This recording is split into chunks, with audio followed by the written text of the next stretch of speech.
Good afternoon. Good afternoon, Miss. Good afternoon, ma'am. Good afternoon, Miss. Good afternoon, ma'am.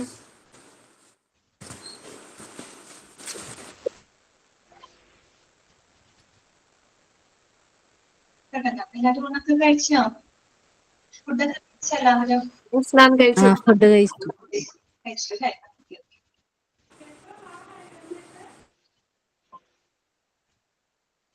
അപ്പൊ ഇന്നലെ നമ്മള് പഠിച്ചത് classification of hospitals എന്ന് പറയുന്ന ഒരു ചാപ്റ്റർ ആണ് അല്ലെ? ഓക്കെ.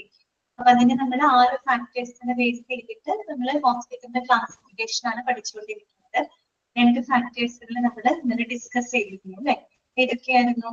ഒന്നാമത്തത് സൈസ് ആയിരുന്നു അല്ലെ? സൈസ് എന്ന് പറഞ്ഞാൽ എന്താണ് ഉദ്ദേശിക്കുന്നത്? It is the number of inpatient beds ആണ് അല്ലെ? അതായത് ഇൻപേഷ്യന്റ് ബെഡുകളുടെ എണ്ണമാണ് അവിടെ സൈസ് എന്നതുകൊണ്ട് ഉദ്ദേശിക്കുന്നത്. പിന്നെ നമ്മൾ അതിനെ ബേസ് ചെയ്ത് 3ആയിട്ട് നമ്മൾ ക്ലാസിഫൈ ചെയ്തിരുന്നു. ഏതൊക്കെയായിരുന്നു? Small hospital, mid sized hospitals, large hospitals. Okay. അപ്പൊ അവിടെ ബെഡുകളുടെ എണ്ണമാണ് ഏറ്റവും ഇമ്പോർട്ടന്റ് ആയിട്ട് നോക്കേണ്ടത് കേട്ടോ. സ്മോൾ ഹോസ്പിറ്റൽസ് ആകുമ്പോൾ നമ്മൾ പറഞ്ഞു 30 or less than 30 ബെഡ്സ് ആണ്. മിഡ് സൈസിലോട്ട് വരുമ്പോൾ 30 to 100 ബെഡ്സ് ആണ്. ലാർജ് സൈസ്ഡ് ഹോസ്പിറ്റൽ ആകുമ്പോൾ മോർ ദാൻ 100 ബെഡ്സ് ആണ്. ഓക്കെ. പിന്നെ നമ്മൾ കണ്ടത് ലെവൽ ഓഫ് കെയറിനെ ബേസ് ചെയ്തിട്ട് നമ്മൾ ഹോസ്പിറ്റലിനെ പ്രധാനമായിട്ടും 3ആയിട്ടാണ് ക്ലാസിഫൈ ചെയ്യുന്നത്. ഏതൊക്കെയായിരുന്നു? പ്രൈമറി കെയർ, സെക്കൻഡറി കെയർ, അതുപോലെ തന്നെ ടെർഷ്യറി കെയർ ഹോസ്പിറ്റൽ അല്ലെ? പിന്നെ ഓരോന്നിനും എക്സാമ്പിൾ നമ്മൾ പറഞ്ഞു അല്ലെ? പ്രൈമറി കെയർ ഹോസ്പിറ്റലിന് എക്സാമ്പിൾ ഏതാണ് നമ്മൾ പറഞ്ഞത്? പ്രൈമറി കെയർ ഹോസ്പിറ്റലിന് ഏതായിരുന്നു example? Primary health primary health centre അല്ലെ? പ്രാഥമിക ആരോഗ്യ കേന്ദ്രങ്ങളാണ് അതിന് നമ്മൾ എക്സാമ്പിൾ പറഞ്ഞത്. സെക്കൻഡറി കെയർ ഹോസ്പിറ്റലിന് ഏതായിരുന്നു എക്സാമ്പിൾ നമ്മൾ പറഞ്ഞത്?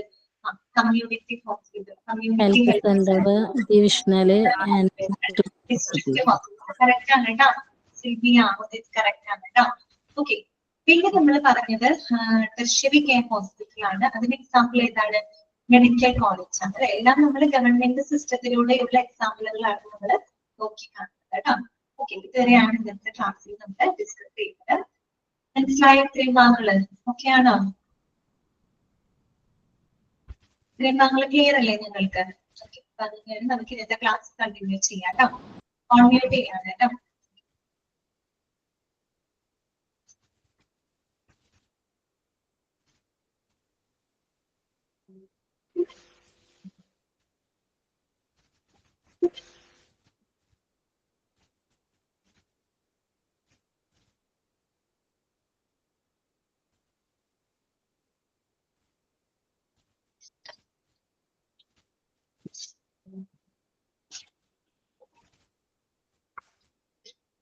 സ്ക്രീനിൽ നോക്കിക്കോളൂ കേട്ടോ. ടെക്സ്റ്റ് ഇല്ലാത്ത ആളുകള് സ്ക്രീനിൽ നിന്ന് നോക്കുക കേട്ടോ. ഓക്കെ. ഇപ്പൊ നമ്മൾ ഇന്നലെ ടെർഷ്യറി കെയർ വരെയാണ് നമ്മൾ പറഞ്ഞു നിർത്തിയത് കേട്ടോ. ഇനി നമുക്ക് 3ആമത്തെ ഫാക്ടർ നോക്കാം. ഓക്കെ. 3ആമത്തെ ഫാക്ടർ ഏതാണ്? ക്ലിനിക്കൽ സ്പെഷ്യാലിറ്റീസ് ആണ് അല്ലെ? എന്താണ്? ക്ലിനിക്കൽ സ്പെഷ്യാലിറ്റി ആണ്. എന്താണ് ക്ലിനിക്കൽ സ്പെഷ്യാലിറ്റി എന്നതുകൊണ്ട് എന്താ ഉദ്ദേശിക്കുന്നത്? അതായത് ഓരോ ഹോസ്പിറ്റലിലും അവർ ഓഫർ ചെയ്യുന്ന ചില സ്പെഷ്യലൈസ്ഡ് കെയറുകൾ ഉണ്ട് അല്ലെ? അതിനെയാണ് നമ്മൾ ക്ലിനിക്കൽ സ്പെഷ്യാലിറ്റി എന്നതുകൊണ്ട് ഉദ്ദേശിക്കുന്നത്. ചില ഹോസ്പിറ്റലുകൾ ഒരൊറ്റ കാര്യത്തിന് മാത്രമായിരിക്കും ഒരു സ്പെഷ്യലൈസ്ഡ് കെയർ കൊടുക്കുന്നുണ്ടായിരിക്കാം അല്ലെ? ഇപ്പൊ നമ്മൾ ഐ കെയർ ഹോസ്പിറ്റൽസ് ഒക്കെ എടുക്കാൻ, ഇപ്പൊ വാസന ഐ കെയർ പോലുള്ള ഹോസ്പിറ്റൽസ് ഒക്കെ എടുക്കുകയാണെങ്കിൽ അവിടെ എന്താണ് ഈ പറയുന്ന കണ്ണ് സംബന്ധമായിട്ടുള്ള പ്രശ്നങ്ങൾക്ക് മാത്രം ഫോക്കസ് ചെയ്തുകൊണ്ടുള്ള പരിചരണങ്ങളാണ് അവിടെ കൊടുക്കുന്നത്. കണ്ണ് സംബന്ധമായിട്ട് വരുന്ന എല്ലാ പ്രശ്നങ്ങൾക്കും അവിടെ എന്ത് കൊടുക്കുന്നുണ്ടാവും? ട്രീറ്റ്മെന്റ് കൊടുക്കുന്നുണ്ടായിരിക്കും അല്ലെ? അപ്പൊ അതെന്താണ്? ഒറ്റ സ്പെഷ്യാലിറ്റിക്കാണ് അവർ കൂടുതൽ, ഒറ്റ സ്പെഷ്യാലിറ്റിയാണ് അവരുടെ ഓഫർ ചെയ്യുന്നത് അല്ലെ? ഓക്കെ. അപ്പൊ അതിന് നമുക്ക് എന്ത് പറയാം? സിംഗിൾ സ്പെഷ്യാലിറ്റി ഹോസ്പിറ്റൽ എന്ന് നമുക്ക് പറയുന്നത്. ഓക്കെ. ഇനി നിങ്ങൾ കേട്ടിട്ടുണ്ടായിരിക്കും മൾട്ടി സ്പെഷ്യാലിറ്റി ഹോസ്പിറ്റൽ. മൾട്ടി എന്ന് പറയുന്നത് നമുക്കറിയാം അല്ലെ? മോർ ദാൻ 1 ആണ്. ഓക്കെ. അപ്പൊ മൾട്ടി സ്പെഷ്യാലിറ്റി എന്ന് പറയുന്നത് എന്തായിരിക്കും? ഒന്നിൽ കൂടുതൽ കാര്യങ്ങൾക്ക് സ്പെഷ്യലൈസ്ഡ് കെയർ കൊടുക്കാം. വലിയ വലിയ ഹോസ്പിറ്റൽ എറണാകുളത്തൊക്കെ ആണെങ്കിൽ നമുക്ക് രാജഗിരി ഹോസ്പിറ്റൽ പറയാം, ആസ്ട്രോ മെഡിക്കൽ പോലുള്ള ഹോസ്പിറ്റൽ എന്ന് പറയുമ്പോൾ അവിടെ എല്ലാ ഡിപ്പാർട്ട്മെന്റുകളും പ്രവർത്തിക്കുന്നത് അല്ലെ? കാർഡിയോളജി ഡിപ്പാർട്ട്മെന്റ്, പൾമണോളജി ഡിപ്പാർട്ട്മെന്റ് ഉണ്ട്, നെഫ്രോളജി ഡിപ്പാർട്ട്മെന്റ് ഉണ്ട്. അങ്ങനെ ഓരോരോ പ്രത്യേക കാര്യങ്ങൾക്ക് സ്പെസിഫൈ ചെയ്തുകൊണ്ട് തന്നെ അവിടെ സ്പെഷ്യലൈസ്ഡ് കെയർ കൊടുക്കുന്നുണ്ട്. ഒരു ഹോസ്പിറ്റലിൽ തന്നെ ഒരുപാട് ഡിപ്പാർട്ട്മെന്റുകൾ ഉണ്ടായിരുന്നു. അതിന് നമുക്ക് എന്ത് പറയാം? മൾട്ടി സ്പെഷ്യാലിറ്റി ഹോസ്പിറ്റൽ എന്ന് പറയും. അത് തന്നെയാണ് അതിന്റെ ക്ലാസിഫിക്കേഷൻ കേട്ടോ. അങ്ങനെയാണ് നമ്മൾ ക്ലിനിക്കൽ സ്പെഷ്യാലിറ്റി എന്നതുകൊണ്ട് ഉദ്ദേശിക്കുന്നത്. ക്ലിനിക്കൽ സ്പെഷ്യാലിറ്റി എന്ന് പറഞ്ഞു കഴിഞ്ഞാൽ അവര് ഓരോ ഹോസ്പിറ്റലുകളും അവര് ഓഫർ ചെയ്യുന്ന ചില സ്പെഷ്യലൈസ്ഡ് കെയർ ഓക്കെ, അതിനെ ബേസ് ചെയ്തുകൊണ്ട് നമുക്ക് എന്ത് ചെയ്യാൻ പറ്റും? ഹോസ്പിറ്റലിനെ ക്ലാസിഫൈ ചെയ്യാനായിട്ട് സാധിക്കും. ഓക്കെ, അപ്പൊ നമുക്കൊന്ന് വായിക്കാം. Hospitals can also be classified on the basis of the clinical specialty they offer. Okay, for example ആയിട്ട് അവർ പറയുന്നത് നോക്കുക. Hospitals which are offer cardiac care are classified as a cardiac hospital. അറിയാലോ, ഹൃദ്രോഗ സംബന്ധമായിട്ടുള്ള കാര്യങ്ങൾക്കാണ് ചികിത്സ കൊടുക്കുന്നതെങ്കിൽ അതിന് നമുക്ക് എന്ത് പറയാം? കാർഡിയാക് ഹോസ്പിറ്റൽ എന്ന് പറയാം. ഓക്കെ, പിന്നെ നോക്കൂ. which provide cancer care are classified as a onco hospital അല്ലെ. ഓങ്കോളജി, ഓങ്കോ എന്നൊക്കെ വാക്ക് കേൾക്കുമ്പോൾ എന്തുമായിട്ട് റിലേറ്റഡ് ആണ്? ക്യാൻസറുമായിട്ട് റിലേറ്റഡ് ആണ് കേട്ടോ. മറന്നു പോകുന്നത് ഓങ്കോളജി, ഓങ്കോ എന്നൊക്കെ കേൾക്കുമ്പോൾ ക്യാൻസറുമായിട്ട് ബന്ധപ്പെട്ട വിഭാഗം അല്ലെ.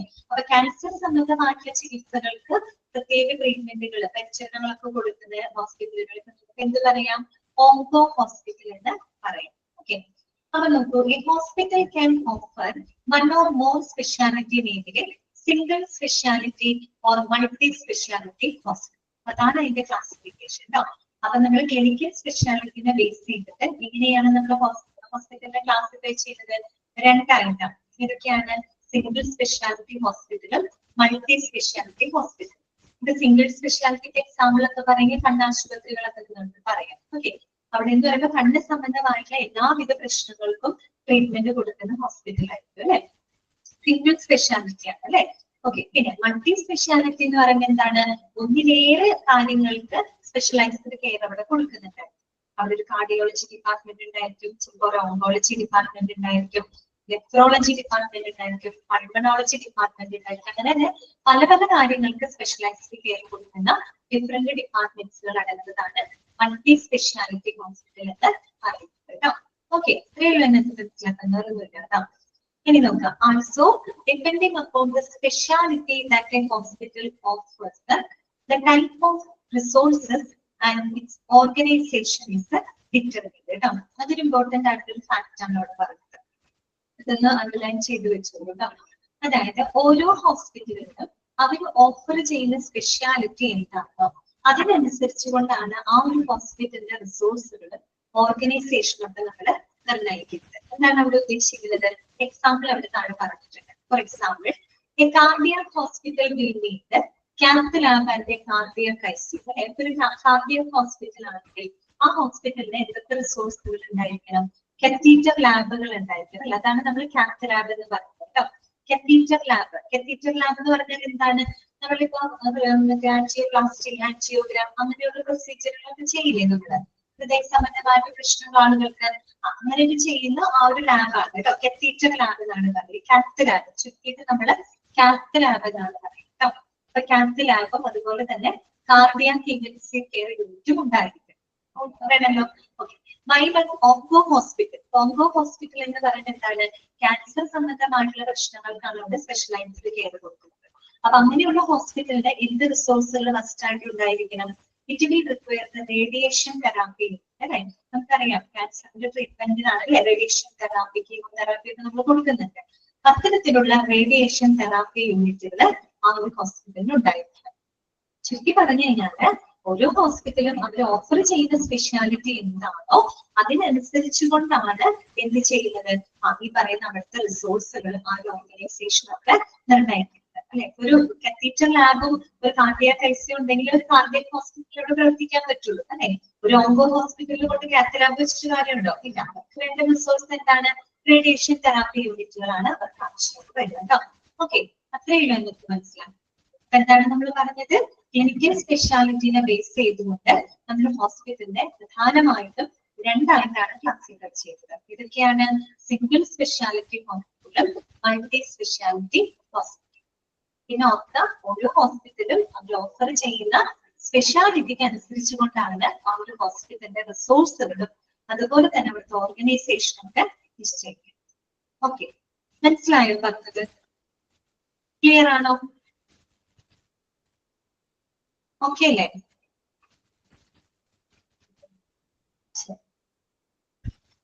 അടുത്തത് കേട്ടോ. നെക്സ്റ്റ് നമുക്ക് പഠിക്കാനുള്ളത് നാലാമത്തെ ഫാക്ടർ നമ്മൾ എടുക്കുകയാണ് കേട്ടോ. നാലാമത്തെ ഫാക്ടർ ഇതാണ്, ഓണർഷിപ്പ് ആണ് കേട്ടോ. ഓണർഷിപ്പ് എന്താണ്? ഉടമസ്ഥാവകാശം. നമുക്ക് എല്ലാവർക്കും അറിയാവുന്നതാണ് അല്ലെ. ഇതാണ് പ്രൈവറ്റ് ഹോസ്പിറ്റൽസ് ഉണ്ട്. സ്പീഡ് കൂടുതലാണോ? സ്പീഡില്ല, ഞാൻ സ്പീഡിലാണോ പറയുന്നത്? മനസ്സിലാവാൻ വരുന്നുണ്ടോ? മനസ്സിലാകാതെ വരുന്നുണ്ടോ ഞാൻ പറയുന്ന കാര്യങ്ങള്?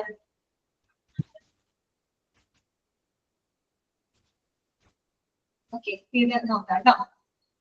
നാലാമത്തത് ഓണർഷിപ്പ് ആണ് കേട്ടോ. അതായത് ഉടമസ്ഥ അവകാശമാണ് കേട്ടോ.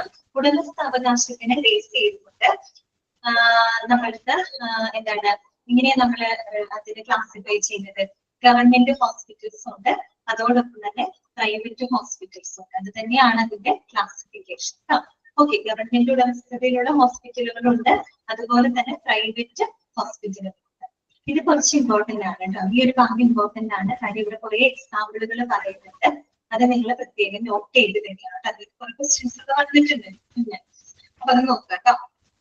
On the basis of the ownership, a hospital can be classified as the follows. Okay, എന്തൊക്കെയാ നോക്കിയേ?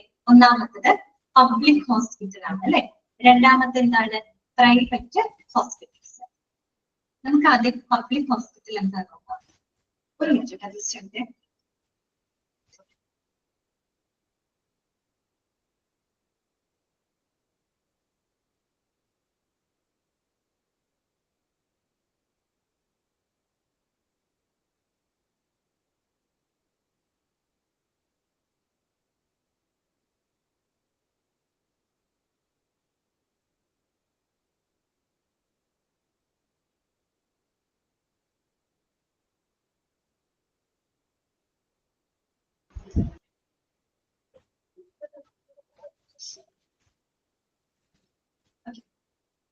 നോക്കാം. ഇതൊക്കെയാണ് പബ്ലിക് ഹോസ്പിറ്റൽ ഉണ്ട്, പ്രൈവറ്റ് ഹോസ്പിറ്റൽസ് ഉണ്ട് കേട്ടോ. അപ്പൊ അതിൽ ആദ്യത്തെ പബ്ലിക് ഹോസ്പിറ്റൽ ആണ്. പബ്ലിക് ഹോസ്പിറ്റൽ എന്ന് പറഞ്ഞാൽ എന്താണ്? Hospital owned by the government ആണ് അല്ലെ. അതായത് ഗവൺമെന്റിന്റെ ഉടമസ്ഥാവകാശത്തിൽ ഇരിക്കുന്ന ഹോസ്പിറ്റലുകളാണ്. അറിയാമോ നിങ്ങൾക്ക്?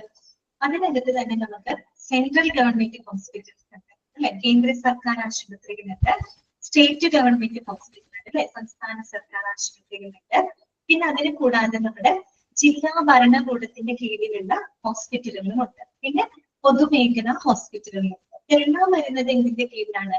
പബ്ലിക് ഹോസ്പിറ്റൽ അഥവാ ഗവൺമെന്റ് ഹോസ്പിറ്റലിന്റെ അണ്ടറിലാണ് ഈ പറയുന്ന എല്ലാം തന്നെ വരുന്നത്. ഇതൊക്കെയാണ് കേന്ദ്ര ഗവൺമെന്റ് ഹോസ്പിറ്റലുകള്, സംസ്ഥാന ഗവൺമെന്റ് ഹോസ്പിറ്റലുകള്, ജില്ലാ ഭരണകൂടത്തിന്റെ കീഴിലുള്ള ഹോസ്പിറ്റലുകള്, പോരാത്തതിന് നമ്മുടെ പൊതുമേഖലാ ഹോസ്പിറ്റലുകളും ഉണ്ട്. ഇതെല്ലാം തന്നെ വരുന്നത് ഇതിന്റെ അണ്ടറിലാണ്, പബ്ലിക് ഹോസ്പിറ്റലിന്റെ അണ്ടറിലാണ്. ഓക്കെ, ഇതിന് ഓരോന്നിന്റെ എക്സാമ്പിളുകളാണ് നമുക്ക് പഠിക്കേണ്ടത് കേട്ടോ. ടെക്സ്റ്റ് ഇല്ലാത്തവരൊന്ന് നോട്ട് ചെയ്ത് വെച്ചാൽ മതി. ഫസ്റ്റ് കണ്ടു നോക്കാം. സെൻട്രൽ ഗവൺമെന്റ് ഹോസ്പിറ്റൽ ആണ് കേട്ടോ. സെൻട്രൽ ഗവൺമെന്റ് ഹോസ്പിറ്റൽ എന്ന് പറഞ്ഞാൽ എന്തായിരിക്കും? The hospital managed by the central government അല്ലെ. കേന്ദ്ര ഗവൺമെന്റ് ഉടമസ്ഥാവകാശത്തിലുള്ള ഹോസ്പിറ്റലുകൾ. എക്സാമ്പിൾ ഏതൊക്കെയാണ്? എക്സാമ്പിൾ ഒന്ന് നോട്ട് ചെയ്ത് വെക്കാം കേട്ടോ. ഇതാണ് എയിംസും അതുപോലെ തന്നെ PGIസും ആണ് അതിന് എക്സാമ്പിൾ ആയിട്ട് പറയുന്നത്. എയിംസിന്റെ ഫുൾ ഫോം അറിയാമോ നിങ്ങൾക്ക്? എയിംസ് അറിയാമോ നിങ്ങൾക്ക്? ആർക്കെങ്കിലും അറിയാമോ? എയിംസിന്റെ ഫുൾ ഫോം അറിയാമോ? അറിയാം. ഓക്കെ, എന്താണ് എയിംസിന്റെ ഫുൾ ഫോം? എന്താണ്? All India institute of medical sciences എന്നാണ് കേട്ടോ. അറിയാത്തവരോ ഒന്ന് എഴുതി വെക്കണം കേട്ടോ. എഴുതി വെച്ചോളൂ.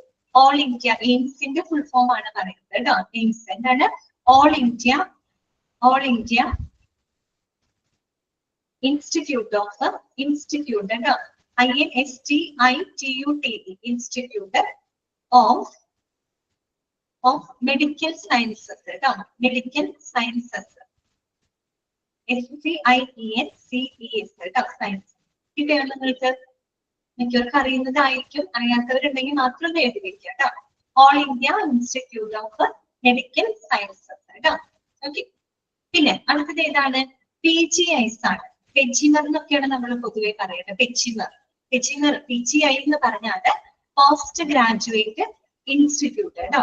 Post graduate institute, PGI full form post graduate institute. പെച്ചിമർ എന്നാണ് പറയുന്നതെങ്കിൽ post graduate institute of medical education and research എന്നാണ് കേട്ടോ. പൊതുവെ നമ്മൾ പെച്ചിമേഴ്സ് എന്നാണ് പറയുന്നത്. പെച്ചിമർ PGIMER എന്നാണ് പറയുന്നത്. അത് post graduate institute of medical education and research എന്നാണ് കേട്ടോ. അതിന് ഷോർട്ട് ആക്കിയിട്ടാണെങ്കിൽ PGI എന്ന് പറയുന്നത് കേട്ടോ, പോസ്റ്റ് ഗ്രാജുവേറ്റ് ഇൻസ്റ്റിറ്റ്യൂട്ട്. ഓക്കെ, ഇത് രണ്ടും എന്തിന് എക്സാമ്പിൾ ആണ്? സെൻട്രൽ ഗവൺമെന്റ് ഹോസ്പിറ്റൽസിന് എക്സാമ്പിൾ ആണ് കേട്ടോ. ക്ലിയർ ആയോ? അപ്പോ പബ്ലിക് ഹോസ്പിറ്റലിൽ ആദ്യം നമ്മൾ പറഞ്ഞത് സെൻട്രൽ ഗവൺമെന്റ് ഹോസ്പിറ്റൽ ആണ്. അതിന് എക്സാമ്പിൾ ആയിട്ട് നമ്മൾ പറഞ്ഞത് എയിംസും PGIസും ആണ് കേട്ടോ. All India institute of medical സയൻസും പോസ്റ്റ് ഗ്രാജുവേറ്റ് ഇൻസ്റ്റിറ്റ്യൂട്ടും ആണ് അതിന് എക്സാമ്പിൾ ആയിട്ട് പറയുന്നത്. ഓക്കെ, രണ്ടാമത്തത് നമ്മൾ കേന്ദ്ര ഗവൺമെന്റ് കഴിഞ്ഞു. ഇനി നമുക്ക് സ്റ്റേറ്റിലോട്ട് വരികയാണെങ്കിൽ സ്റ്റേറ്റ് ഗവൺമെന്റ് ഹോസ്പിറ്റൽസ് ഉണ്ട് അല്ലെ, സംസ്ഥാന ഗവൺമെന്റ് ഹോസ്പിറ്റൽസ് ഉണ്ട് എന്ന് പറഞ്ഞാല് those managed by the state government അല്ലെ, സ്റ്റേറ്റ് ഗവൺമെന്റിന്റെ ഉടമസ്ഥാവകാശത്തിൽ വരുന്ന ഹോസ്പിറ്റൽ. എക്സാമ്പിൾ ഏതാ പറയുന്നത്? ഡിസ്ട്രിക്ട് ഹോസ്പിറ്റൽസ് ആണ് കേട്ടോ, ജില്ലാ ആശുപത്രികൾ. ഇതാണ് ഡിസ്ട്രിക്ട് ഹോസ്പിറ്റൽസ് കേട്ടോ, ജില്ലാ ആശുപത്രി, ജില്ലാ ആശുപത്രി കേട്ടോ. ഓക്കെ, മൂന്നാമത്തെയാണ് മുനിസിപ്പൽ ഹോസ്പിറ്റൽസ്. മുനിസിപ്പൽ ഹോസ്പിറ്റൽസ് എന്താണ്? താലൂക്ക് ആശുപത്രികളാണ് ഉദ്ദേശിക്കുന്നത് കേട്ടോ. അതൊന്ന് ശ്രദ്ധിക്കാം. Those managed by the district administration ആണ് കേട്ടോ. അതായത് ജില്ലാ ഭരണകൂടത്തിന്റെ ഉടമസ്ഥതയിലുള്ള ഹോസ്പിറ്റലുകളാണ് താലൂക്ക് ആശുപത്രി എന്ന് പറയുന്ന മുനിസിപ്പൽ ഹോസ്പിറ്റൽസ് കേട്ടോ. ഇതിന്റെ കീഴിലാണ് ജില്ലാ ഭരണകൂടം കേട്ടോ. എല്ലാം ഗവൺമെന്റിന്റെ അണ്ടറിലാണല്ലോ വരുന്നത്. ജില്ലാ ഭരണകൂടത്തിന്റെ കീഴിലുള്ള ഹോസ്പിറ്റലാണ് കേട്ടോ മുനിസിപ്പൽ ഹോസ്പിറ്റൽ അഥവാ താലൂക്ക് ആശുപത്രി കേട്ടോ. ഓക്കെ, അടുത്തതാണ് PSU ഹോസ്പിറ്റൽ കേട്ടോ. PSU എന്ന് പറയുമ്പോൾ അതിന്റെ ഫുൾ ഫോം എന്താണ്? പബ്ലിക് സെക്ടർ അണ്ടർടേക്കിംഗ്സ് എന്നാണ് കേട്ടോ. പബ്ലിക് സെക്ടർ അണ്ടർടേക്കിംഗ്, പൊതുമേഖലാ സ്ഥാപനങ്ങൾ എന്ന് നമ്മൾ പറയില്ലേ, അതാണ് കേട്ടോ PSU. എഴുതി വെക്കണേ, അറിയാത്തവർ എഴുതി വെച്ചാൽ മതി, അറിയുന്നവരെന്ന് എഴുതണ്ട. പബ്ലിക് സെക്ടർ അണ്ടർടേക്കിംഗ്സ്, പൊതുമേഖലാ സ്ഥാപനങ്ങൾ. ഓക്കെ, നമുക്കറിയാം പൊതുമേഖലാ ഹോസ്പിറ്റലുകൾ എന്ന് പറയുമ്പോൾ ഫണ്ട് ചെയ്യുന്നത് ആരായിരിക്കും? ഗവൺമെന്റിന്റെ ഓണർഷിപ്പിൽ ഗവൺമെന്റ് ആയിരിക്കും ഫണ്ട് ചെയ്യുന്നുണ്ടാവുക. ഓക്കെ, നമ്മുടെ ഇന്ത്യയിലെ ഏറ്റവും വലിയ പൊതുമേഖലാ സ്ഥാപനം എന്ന് പറഞ്ഞാൽ ഏതാണ്? നമ്മുടെ ഇന്ത്യയിലെ ഏറ്റവും വലിയ പൊതുമേഖലാ സ്ഥാപനം ഏതാണ്? ഇന്ത്യൻ റെയിൽവേ ആണ് അല്ലെ, ഇന്ത്യൻ റെയിൽവേ ആണ്. അതുകൊണ്ട് തന്നെ റെയിൽവേ ഹോസ്പിറ്റലുകൾ എന്തിന് എക്സാമ്പിൾ ആണ്? PSU ഹോസ്പിറ്റൽസിന് എക്സാമ്പിൾ ആണ് കേട്ടോ. റെയിൽവേ ഹോസ്പിറ്റൽ നമുക്കിവിടെ പറയുന്നുണ്ട് those managed by the specific PSU like railway, all India limited etcetera കേട്ടോ. ഓൾ ഇന്ത്യ ലിമിറ്റഡ് അതൊരു പൊതുമേഖലാ സ്ഥാപനമാണ് കേട്ടോ.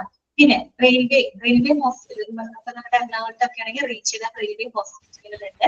അവിടെ എന്ന് പറയുമ്പോൾ എല്ലാ ആളുകൾക്കുള്ള ട്രീറ്റ്മെന്റ് കൊടുക്കുന്നുണ്ട്. പക്ഷെ ഈ പറയുന്ന റെയിൽവേ എംപ്ലോയീസിന് കുറെ കൂടെ പ്രിവിലേജസ് ഉണ്ട് കേട്ടോ, ആനുകൂല്യങ്ങളൊക്കെ അവിടെ കൊടുക്കുന്നുണ്ട്. ഓക്കെ, അത്തരത്തിലുള്ള റെയിൽവേ ഹോസ്പിറ്റലുകൾ ഓൾ ഇന്ത്യ ലിമിറ്റഡിന്റെ ഹോസ്പിറ്റൽ നമ്മുടെ കേരളത്തിൽ ഇല്ല, പക്ഷെ എനിക്ക് തോന്നുന്നു ആസാമിൽ എങ്ങാണ്ട് തോന്നുന്നു കേട്ടോ. ഓക്കെ, ഞാൻ ചോദിക്കൂല, ഞാൻ അറിഞ്ഞിരിക്കുക കേട്ടോ. ഇത്രയുമാണ് ഇതിന്റെ അണ്ടറിൽ വരുന്നത്, പബ്ലിക് ഹോസ്പിറ്റലിന്റെ അണ്ടറിൽ വരുന്നത്. കിട്ടിയോ നിങ്ങൾക്ക്? പബ്ലിക് ഹോസ്പിറ്റൽ എന്ന് പറഞ്ഞാൽ എന്താണ്? Hospitals owned by the government ആണ്. ഓക്കെ, അതിന്റെ അണ്ടറിൽ ഏതൊക്കെ വരുന്നുണ്ട്? സെൻട്രൽ ഗവൺമെന്റ് ഹോസ്പിറ്റൽസ് അല്ലെ, സെൻട്രൽ ഗവൺമെന്റ് ഓണർഷിപ്പ് ആണ്. എക്സാമ്പിൾ ഏതാ നമ്മൾ പറഞ്ഞത്? എയിംസും PGIസും കേട്ടോ. എയിംസിന്റെ ഫുൾ ഫോം ഇതാണ്, all India institute of medical science.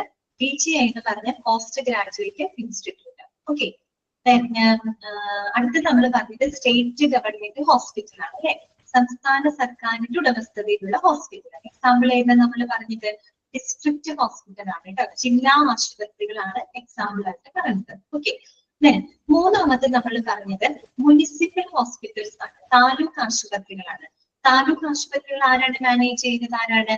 District administration ആണ് കേട്ടോ, ജില്ലാ ഭരണകൂടം. നമുക്ക് ചോദിച്ചിട്ടുണ്ട് dash hospitals are managed by the district administration. ഏതാണ്? മുനിസിപ്പൽ ഹോസ്പിറ്റൽസ് ആണ് കേട്ടോ, താലൂക്ക് ആശുപത്രികളാണ്. നാലാമത് നമ്മൾ പറഞ്ഞത് PSU ഹോസ്പിറ്റൽ ആണ്, public sector undertaking. Public sector undertaking that means പൊതുമേഖലാ ഹോസ്പിറ്റലുകളാണ് കേട്ടോ. എക്സാമ്പിൾ ഏതൊക്കെയാണ്? റെയിൽവേ ഹോസ്പിറ്റൽസ്, പിന്നെ ഓൾ ഇന്ത്യ ലിമിറ്റഡിന്റെ കീഴിലുള്ള ഹോസ്പിറ്റലുകളൊക്കെ എന്തിന് എക്സാമ്പിൾ ആണ്? PSU ഹോസ്പിറ്റലിന് എക്സാമ്പിൾ ആണ്. PSU എന്ന് വെച്ചാൽ പബ്ലിക് സെക്ടർ അണ്ടർടേക്കിംഗ് ആണ്, പൊതുമേഖല എന്നാണ് ഉദ്ദേശിക്കുന്നത് കേട്ടോ. ക്ലിയർ ആയോ പറഞ്ഞത്? ഓക്കെ ആണോ? കിട്ടിയോ എല്ലാവർക്കും? ശരി കേട്ടോ. PSU public sector undertaking, public sector undertaking, public PUBLIC IC, public sector SECTOR undertaking, UNTRTAKING. Okay, next വരുന്നതാണ് പ്രൈവറ്റ് ഹോസ്പിറ്റൽസ് കേട്ടോ. ഇതാണ് പ്രൈവറ്റ് ഹോസ്പിറ്റൽസ്. നോക്കുക, എന്താണ് പ്രൈവറ്റ് ഹോസ്പിറ്റൽ എന്ന് പറയുമ്പോൾ? Hospitals owned by the private individual or organisation അല്ലെ. അതായത് സ്വകാര്യ വ്യക്തികളായിരിക്കാം, അല്ലെങ്കിൽ മറ്റേതെങ്കിലും സ്വകാര്യ സംഘടനകളുടെ ഒക്കെ കീഴിലുള്ള ഹോസ്പിറ്റൽ ധാരാളം ഉണ്ട് അല്ലെ. പ്രൈവറ്റ് ഹോസ്പിറ്റലുകളാണ് ഏറ്റവും കൂടുതലുള്ളത്. ചില സ്വകാര്യ വ്യക്തികളായിരിക്കാം, അല്ലെങ്കിൽ ചില സംഘടനകൾ, ഒന്നോ രണ്ടോ ആളുകൾ പാർട്ട്ണർഷിപ്പിലൊക്കെ തുടങ്ങുന്ന അത്തരത്തിലുള്ള ഹോസ്പിറ്റലുകളൊക്കെ ആണ് ഇതിന്റെ കീഴിൽ വരുന്നത് കേട്ടോ. അതിനടുത്ത് പറയുന്നത് എക്സാമ്പിൾ എന്നൊന്നും പറയാനില്ല, ജസ്റ്റ് ഒന്ന് മനസ്സിലാക്കി വെക്കാനുള്ളൂ. For profit private hospitals. For profit പേരിൽ തന്നെ എഴുതുന്നത് അല്ലെ, ഫോർ പ്രോഫിറ്റ് ആണ്, ലാഭേച്ഛയോടുകൂടി തന്നെ പ്രവർത്തിക്കുന്ന ഹോസ്പിറ്റൽസ് ആണ് അല്ലെ. ഫോർ പ്രോഫിറ്റ് പ്രൈവറ്റ് ഹോസ്പിറ്റൽസ് ഇത് പറഞ്ഞാൽ എന്താണ്? Hospitals that have the business purpose. അതായത് നമ്മുടെ ബിസിനസ് പർപ്പസോടുകൂടി തന്നെ പ്രവർത്തിക്കുന്ന ഹോസ്പിറ്റൽ. ബിസിനസ് പർപ്പസ് എന്ന് തന്നെ പറയുമ്പോൾ എന്തായിരിക്കും? പ്രോഫിറ്റ് ആണ് അവരുടെ ലക്ഷ്യം. അപ്പൊ അത് ഫോർ പ്രോഫിറ്റ് പ്രൈവറ്റ് ഹോസ്പിറ്റൽ. പിന്നെ വരുന്നത് ഇൻഡിവിജ്വൽ ഓർ പാർട്ട്ണർഷിപ്പ് ആണ്. Individual or partnership, that means hospital that are owned by the individual or in partnership. ഒരു സ്വകാര്യ വ്യക്തികളായിരിക്കും, ഒരു വ്യക്തിയായിരിക്കാം, അല്ലെങ്കിൽ ഒന്നിലേറെ വ്യക്തികൾ പാർട്ട്ണർഷിപ്പിൽ തുടങ്ങുന്ന ഹോസ്പിറ്റലുകളൊക്കെ ഉണ്ടായിരിക്കും അല്ലെ. അതാണ് അതിനകത്ത് വരുന്നത്. ഇൻഡിവിജ്വൽ ഓർ പാർട്ട്ണർഷിപ്പ് ഒക്കെ പ്രൈവറ്റിൽ വരുന്നതാണ്. പിന്നെ വരുന്നതാണ് കോർപ്പറേറ്റ് ഹോസ്പിറ്റൽ കേട്ടോ. എന്താണ് കോർപ്പറേറ്റ് ഹോസ്പിറ്റൽ എന്ന് പറഞ്ഞാല് hospitals owned by the private company. വലിയ വലിയ കോർപ്പറേറ്റ് കമ്പനികളൊക്കെ ഉണ്ടാവില്ലേ, അവരുടെ ഓണർഷിപ്പിലുള്ള ഹോസ്പിറ്റലുകളാണ്. നിങ്ങൾ തെറ്റിദ്ധരിക്കരുത്, കോർപ്പറേറ്റീവ് ഹോസ്പിറ്റലിന് തെറ്റിദ്ധരിക്കരുത് കേട്ടോ. കോർപ്പറേറ്റീവ് വേറെ, അത് സഹകരണ ആശുപത്രിയാണ് കേട്ടോ. കോർപ്പറേറ്റീവ് എന്ന് പറയുന്നത് സഹകരണ ആശുപത്രിയാണ്, അതല്ല. ഇത് കോർപ്പറേറ്റ് ഹോസ്പിറ്റലാണ്, വലിയ വലിയ കോർപ്പറേറ്റ് കമ്പനികളുടെ ഉടമസ്ഥാവകാശത്തിലുള്ള ഹോസ്പിറ്റലുകളാണ് കേട്ടോ. സഹകരണ ആശുപത്രി എന്ന് പറയുമ്പോൾ അത് കോർപ്പറേറ്റീവ് ആണ്. അത് വന്നിട്ട് നമുക്ക് പകുതി എന്താ പറയുക ഗവൺമെന്റ്, പകുതി പ്രൈവറ്റ് എന്നുള്ള രീതിയിൽ നമുക്ക് പറയേണ്ടി വരും. ഓക്കെ, ഇതിനെപ്പറ്റി ഇവിടെ പറയണ്ട. ഓക്കെ, കോർപ്പറേറ്റ് ആണ് കേട്ടോ. നെക്സ്റ്റ് വരുന്നതാണ് നോട്ട് ഫോർ പ്രോഫിറ്റ് ഹോസ്പിറ്റൽസ്. നമ്മൾ തുടക്കം ഒരു ഫോർ പ്രോഫിറ്റ് പറഞ്ഞില്ലേ, അതിന് നേരെ ഓപ്പോസിറ്റ് ആണ് കേട്ടോ. നോട്ട് ഫോർ പ്രോഫിറ്റ് എന്ന് പറയുന്നത് എന്താണ്? ലാഭേച്ഛയില്ലാതെ പ്രവർത്തിക്കുന്ന ഹോസ്പിറ്റൽസ് ആണ് അല്ലെ. That means hospitals owned by NGO. ഇതാണ് NGO. NGOയുടെ ഫുൾ ഫോം എന്താണ്? Non governmental organisation. എഴുതി വെക്കാം. NGOയുടെ ഫുൾ ഫോം ഇതാണ്, non government organisation. Non government organisation, അതായത് ഗവൺമെന്റ് ഇതര എന്താ പറയുക ഹോസ്പിറ്റൽസ് ഒക്കെ ഉണ്ടായിരുന്നല്ലോ. അതുപോലെ തന്നെ charitable organisations that do not have a business purpose connected with. നമുക്ക് ഒരിക്കലും എന്തുണ്ടാവില്ല, ബിസിനസ് പർപ്പസ് ഉണ്ടാവില്ല എന്ന് പറഞ്ഞാൽ അത് not for profit hospitals. Okay, അപ്പൊ പ്രൈവറ്റ് ഹോസ്പിറ്റൽ എന്ന് പറഞ്ഞു കഴിഞ്ഞാൽ എന്താണ്? ഏതെങ്കിലും ഒരു സ്വകാര്യ വ്യക്തികളോ അല്ലെങ്കിൽ സ്വകാര്യ സംഘടനയ്ക്ക് ഉടമസ്ഥതയിലുള്ള ഹോസ്പിറ്റൽസ് ആണ്. അതിനകത്ത് ഏതൊക്കെയാണ് നമ്മൾ പറഞ്ഞത്? For profit hospital. For profit എന്ന് കേൾക്കുമ്പോൾ നമ്മൾ ഓർക്കുക, ഇത് have a business purpose connected with, business പർപ്പസോടുകൂടി പ്രവർത്തിക്കുന്ന ഹോസ്പിറ്റലാണ്. പിന്നെ നമ്മൾ പറഞ്ഞു ഇൻഡിവിജ്വൽ ഓർ പാർട്ണർഷിപ്പ് ഹോസ്പിറ്റലുണ്ട്, കോർപ്പറേറ്റ് ഹോസ്പിറ്റലുകളുണ്ട്, not for profit hospital. Not for profit ആകുമ്പോൾ അധികം നോൺ ഗവൺമെന്റൽ ഓർഗനൈസേഷൻ സ്ഥാപനത്തിലുള്ളതും അതുപോലെ തന്നെ നമ്മുടെ ചാരിറ്റബിൾ ആയിട്ട് പ്രവർത്തിക്കുന്ന ഓർഗനൈസേഷൻ ഒക്കെയാണ് നോട്ട് ഫോർ പ്രോഫിറ്റിനകത്ത് വരുന്നത്. ഓക്കെയാണോ? ഇത്രയേ ഉള്ളൂ പഠിക്കാനായിട്ട്. ഓണർഷിപ്പിനെ ബേസ് ചെയ്തിട്ട് പബ്ലിക് എന്നും പ്രൈവറ്റ് എന്ന് നമ്മൾ രണ്ടായിട്ട് ക്ലാസിഫൈ ചെയ്ത് ഓരോന്നിനും വരുന്ന എക്സാമ്പിളുകളൊക്കെ നോട്ട് ചെയ്തിട്ടുണ്ട് കേട്ടോ. Non government organisation, non government non government കേട്ടോ, GOVERNMENT government organisation, non government organisation.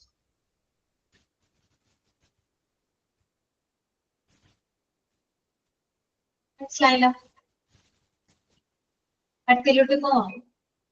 അടുത്തതാണ് system of medicine. System of medicine എന്ന് പറഞ്ഞു കഴിഞ്ഞാല് ചികിത്സാ സമ്പ്രദായങ്ങളാണ് അല്ലെ, അല്ലെങ്കിൽ എന്താ പറയാ സിസ്റ്റം ഓഫ് മെഡിസിനെ ബേസ് ചെയ്തിട്ട് നമുക്ക് എന്ത് ചെയ്യാൻ പറ്റും, ഹോസ്പിറ്റലിനെ പലതായിട്ട് ക്ലാസിഫൈ ചെയ്യാൻ പറ്റും. അത് വളരെ സിമ്പിൾ ആണ്. എന്താണ് അലോപ്പതിക് ഹോസ്പിറ്റല്, ആയുർവേദ ഹോസ്പിറ്റല് അല്ലെ, ഹോമിയോപ്പതിക് ഹോസ്പിറ്റല്, പിന്നെന്താ യുനാനി ഹോസ്പിറ്റൽ. ഇതൊക്കെ എന്താണ് നമ്മൾ ഓരോ സിസ്റ്റം ഓഫ് മെഡിസിനെ ബേസ് ചെയ്തിട്ട് ക്ലാസിഫൈ ചെയ്യുന്നതാണ്. അല്ലെ, ഏത് രീതിയിലുള്ള ചികിത്സയാണ് അവിടെ ഉപയോഗപ്പെടുത്തുന്നത് ഇതിനെ ബേസ് ചെയ്തിട്ടാണ് നമ്മൾ ക്ലാസിഫൈ ചെയ്യുന്നത്. അത്രേ ഉള്ളൂ കഴിഞ്ഞിട്ട്. നമുക്ക് നോക്കാം. In the modern world allopathy is A system of medicine is mainly used. വീണ്ടും എ സിസ്റ്റം ഓഫ് മെഡിസിൻ എന്ന് പറഞ്ഞിരിക്കാം. In the modern world, allopathy is mainly used as a system of medicine. Okay. However, in India, Ayurveda, homeopathy, and Unani are also acknowledged system of medicine and preferred by the many people. Okay.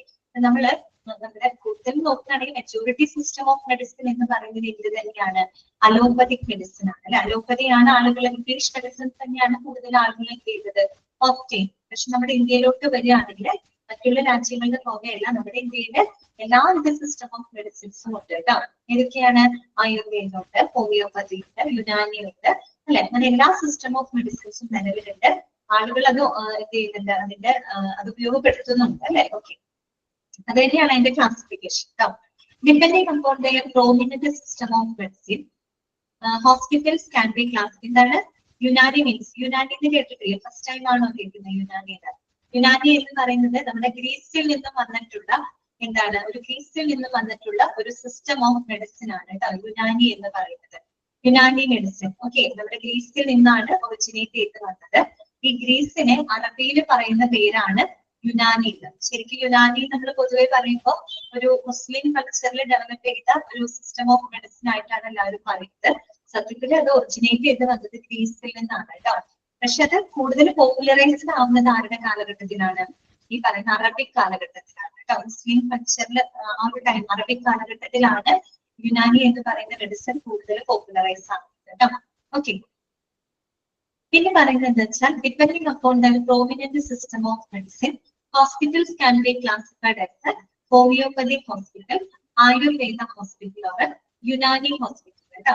Homoeopathic hospital എന്നും ആയുർവേദ എന്നും Unani hospital എന്നും നമുക്ക് പലതായിട്ട് classify ചെയ്യാം കേട്ടോ. അത് തന്നെയാണ് അതിന്റെ classification. Okay, even though such hospitals are few in numbers, there is an increasing interest of people in availing the treatment of these system of medicine. കാര്യം നമ്മൾ നോക്കുകയാണെങ്കിൽ അലോപ്പതിക് മെഡിസിൻ ആണ് കൂടുതലും ഉള്ളത്. ആയുർവേദ, ഹോമിയോപ്പതി, യുനാനി ഹോസ്പിറ്റലൊക്കെ നോക്കുകയാണെങ്കിൽ എണ്ണത്തിൽ വളരെ കുറച്ചേ ഉള്ളൂ. പക്ഷെ കുറച്ചാണുള്ളതെങ്കിൽ കൂടിയും അത്തരത്തിലുള്ള ചികിത്സകൾ ഉപയോഗിക്കുന്ന ആളുകൾ ഒരുപാടുണ്ട് കേട്ടോ. ഓക്കെ, അത്രയേ ഉള്ളൂ. ജസ്റ്റ് മനസ്സിലാക്കുക സിസ്റ്റം ഓഫ് ഇതിന്റെ ഡീറ്റെയിൽസ് കാര്യങ്ങൾ നമ്മൾ ഹെൽത്ത് കെയർ സിസ്റ്റം എന്ന് പറഞ്ഞൊരു ചാപ്റ്റർ ഉണ്ട്, ഹെൽത്ത് കെയർ സിസ്റ്റംസ്. അതിനകത്ത് ഇതിന്റെ വളരെ ഡീറ്റെയിൽഡ് ആയിട്ട് തന്നെ നിങ്ങൾ പഠിക്കുക. ആയുർവേദം എന്താണ്, യുനാനി എന്താണ്, സിദ്ധ, അതിനെ പറ്റിയൊക്കെ നിങ്ങൾക്ക് പഠിക്കാനായിട്ടുണ്ട്, ചെറിയ രീതിയിൽ പഠിക്കാനായിട്ടുണ്ട് കേട്ടോ. അവിടെ കുറെ കൂടെ ഡീറ്റെയിൽഡ് ആയിട്ട് നിങ്ങൾക്ക് കിട്ടും. ഓക്കെ, അടുത്തത് ആറാമത്തെ. ഇതെല്ലാം ക്ലിയർ ആണോ നിങ്ങൾക്ക്? ഓക്കെ ആണോ? നെക്സ്റ്റ് വരുന്നതാണ് അടുത്ത ഫാക്ടർ ആണ് ലെങ്ത് ഓഫ് സ്റ്റേ ആണ് കേട്ടോ. ആറാമത്തെ ഫാക്ടർ ആണ് ലെങ്ത് ഓഫ് സ്റ്റേ ആണ്. അതായത് താമസത്തിന്റെ ദൈർഘ്യം. ആരുടെ താമസത്തിന്റെ ദൈർഘ്യമാണെന്ന് നമ്മൾ പറഞ്ഞത്? പേഷ്യന്റിന്റെയാണ് അല്ലെ. രോഗി അവരുടെ ചികിത്സയുടെ ഭാഗമായിട്ട് എത്ര നാളുകളോളം അവർ സ്പെൻഡ് ചെയ്യേണ്ട നാട്ടിൽ വരുന്നുണ്ട്, ആ ഒരു ഡ്യൂറേഷൻ, ആ ഒരു ലെങ്തിനെ ബേസ് ചെയ്തുകൊണ്ട് നമുക്ക് ഹോസ്പിറ്റലിൽ എന്ത് ചെയ്യാൻ പറ്റും? ക്ലാസിഫൈ ചെയ്യും. ഓക്കെ, നോക്കാം. On the basis of length of stay generally needed for a patient in a hospitals that can be classified as a long stay hospitals and a short stay hospital. എങ്ങനെയാണ് നമ്മൾ അതിനെ classify ചെയ്യുന്നത്? രണ്ടായിട്ടാണ് classify ചെയ്യുന്നത്. ഇതൊക്കെയാണ് short stay ഹോസ്പിറ്റൽസും long stay ഹോസ്പിറ്റൽസും. ഇതൊക്കെയാണ് short stay ഹോസ്പിറ്റൽസും ലോങ് സ്റ്റേ ഹോസ്പിറ്റൽസും. ഓക്കെ, ഇനി ഓരോന്ന് എന്താണ് നമുക്ക് നോക്കാം. ഫസ്റ്റ് വൺ നോക്കി, ഷോർട്ട് സ്റ്റേ ഹോസ്പിറ്റൽസ് എന്തായിരിക്കും? The patients in short stay hospitals are required to be admitted for a relatively shorter period, such as 1 or 2 days up to 20 days. 1 or 2 days up to 20 days എന്നുള്ളത് ഒന്ന് underline ചെയ്ത് വെച്ചു കേട്ടോ. അതായത് സാധാരണ ഒരു പേഷ്യന്റിന് അവരുടെ ട്രീറ്റ്മെന്റിന്റെ ഭാഗമായിട്ട് 1 or 2 ദിവസം, കൂടി വന്നാൽ മാക്സിമം പോയ ഒരു 20 ദിവസം അത്രയൊക്കെ അവരുടെ ട്രീറ്റ്മെന്റിന്റെ ഭാഗമായിട്ട് ചെലവഴിക്കേണ്ടി വരുന്ന ഹോസ്പിറ്റലുകളെയാണ് ഷോർട്ട് സ്റ്റേ ഹോസ്പിറ്റൽ എന്ന് പറയുന്നത് കേട്ടോ. Okay, most hospitals that we see in our locality are short stay hospital ആണ് കേട്ടോ. നമ്മുടെ ചുറ്റും നമ്മൾ കാണുന്ന മിക്ക ഹോസ്പിറ്റലും ഏത് വിഭാഗത്തിൽ പെടുന്നതാണ്? ഷോർട്ട് സ്റ്റേ ഹോസ്പിറ്റലിനകത്ത് വരുന്നതാണ്. പുറത്ത് വെക്കാം, എന്താണ് പേഷ്യൻസ് അവരുടെ ട്രീറ്റ്മെന്റിന് വേണ്ടിയിട്ട് 1-2 ദിവസം മാക്സിമം പോയ ഒരു 20 days വരെയാണ് അവർ സ്റ്റേ ചെയ്യുന്നതെങ്കിൽ അത്തരത്തിലുള്ള ഹോസ്പിറ്റലുകളെയാണ് നമ്മൾ ഷോർട്ട് സ്റ്റേ ഹോസ്പിറ്റൽ എന്ന് പറയുന്നത്. നമുക്ക് ചുറ്റും നമ്മൾ കാണുന്ന ഒരുവിധ മെജോറിറ്റി എല്ലാ ഹോസ്പിറ്റൽസും എന്ത് തന്നെയാണ്? Short stay hospitals. അടുത്ത വരുന്നതാണ് ലോങ് സ്റ്റേ ഹോസ്പിറ്റൽസ് ആണ്. ലോങ് സ്റ്റേ ഹോസ്പിറ്റൽ എന്ന് പറഞ്ഞാൽ എന്തായിരിക്കും? These hospitals offer care that generally requires it's patient to stay for a long term. Long term എന്ന് പറയുന്നത് such as months or years in the hospital. ചില ആളുകൾക്ക് അവരുടെ ട്രീറ്റ്മെന്റിന് വേണ്ടിയിട്ട് ഒരു പക്ഷെ ചില മാസങ്ങളോളം, പക്ഷെ ചില വർഷങ്ങളോളം ചിലപ്പോൾ അവർക്ക് ട്രീറ്റ്മെന്റിനായിട്ട് ഹോസ്പിറ്റലിൽ സ്റ്റേ ചെയ്യേണ്ടതായിട്ട് വരും. അങ്ങനെയുള്ള ഹോസ്പിറ്റലുകളെയാണ് നമ്മൾ ലോങ് സ്റ്റേ ഹോസ്പിറ്റൽ എന്ന് പറയുന്നത്. അതിന് എക്സാമ്പിളുകൾ പഠിച്ചിരിക്കും. ഏതൊക്കെയാണെന്നൊക്കെ എക്സാമ്പിൾ നോക്കിയേ. Typically such hospitals will be ഏതൊക്കെയായിരിക്കും? മെന്റൽ ഹോസ്പിറ്റൽ, മെന്റൽ ഹോസ്പിറ്റൽ ഉണ്ടായിരിക്കും. അതുപോലെ തന്നെ റീഹാബിലിറ്റേഷൻ സെന്റർ അല്ലെ. റീഹാബിലിറ്റേഷൻ സെന്റർ എന്ന് പറഞ്ഞാൽ എന്താണ്? ഈ പറയുന്ന ആളുകൾ പുനരധിവാസം നടത്തുന്ന ഹെൽത്ത് കെയർ ഫെസിലിറ്റികളാണ് അല്ലെ. പ്രത്യേകിച്ച് എന്തെങ്കിലും അസുഖം വന്ന് അല്ലെങ്കിൽ എന്തെങ്കിലും ആക്സിഡന്റ് ഒക്കെ സംഭവിച്ച് ഒരു നോർമൽ ഫംഗ്ഷനിങ്ങിന് മാറിയിട്ട് ഇരിക്കുന്ന ആളുകൾ ഉണ്ടായിരിക്കും. അവരെ നമ്മൾ തിരിച്ച് ബാക്ക് ടു ലൈഫിലേക്ക് കൊണ്ടുവരുന്നതിന് വേണ്ടിയിട്ട് നമ്മൾ അങ്ങനെയൊക്കെയുള്ള ഫെസിലിറ്റികളാണ് കേട്ടോ. അതാണ് റീഹാബിലിറ്റേഷൻ സെന്റർ എന്ന് പറയുന്നത്.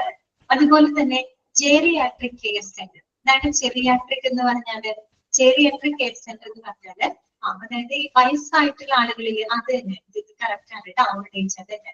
അതായത് വാർദ്ധക്യ സഹജമായിട്ടുള്ള പ്രശ്നങ്ങളൊക്കെ ഉള്ള ആളുകളിലെ അവർ ഭരിച്ചിരിക്കുന്ന സ്ഥലമാണ് കേട്ടോ ജെറിയാട്രിക് കെയർ സെന്റർ. വയസ്സായ ആളുകളുടെ അവര് നോക്കാനായിട്ട് ആരും ഉണ്ടാവില്ല.